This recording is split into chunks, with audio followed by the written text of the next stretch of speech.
એક પેરેન્ટ્સ તરીકે આપણે ઘણીવાર થાય કે આપણા બાળકોને આપણે પ્રોત્સાહિત કઈ રીતે કરવા, એપ્રિશિએશન કઈ રીતે આપવું, શું એની દરેક બાબતમાં એને પ્રોત્સાહિત કરતા રહેવાનું અને એને રિવોર્ડ આપતું રહેવાનું, તો એને એક આદત પડી જશે જે લાંબા ટાઈમે સાઈડ ઇફેક્ટ પણ થઈ શકે.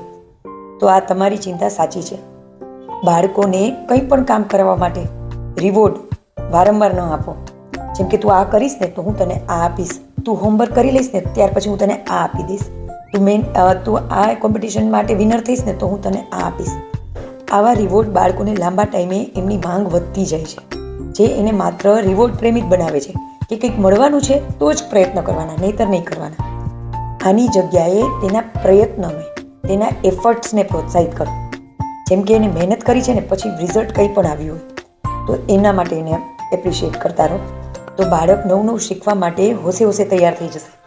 એને રિઝલ્ટની ચિંતા નહીં રહે, એને એ વસ્તુ ઉપર ફોકસ રહેશે કે નવું શીખતું રહેવાનું છે, કંઈ પણ કરવા માટે પ્રયત્ન કરતા રહેવાના છે, ભલે પછી એમાં સક્સેસ ન જઈએ.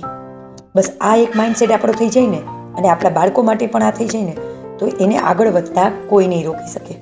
તો હંમેશા એપ્રિશિએશન એફર્ટ્સ માટે આપો, રિઝલ્ટ માટે નહીં.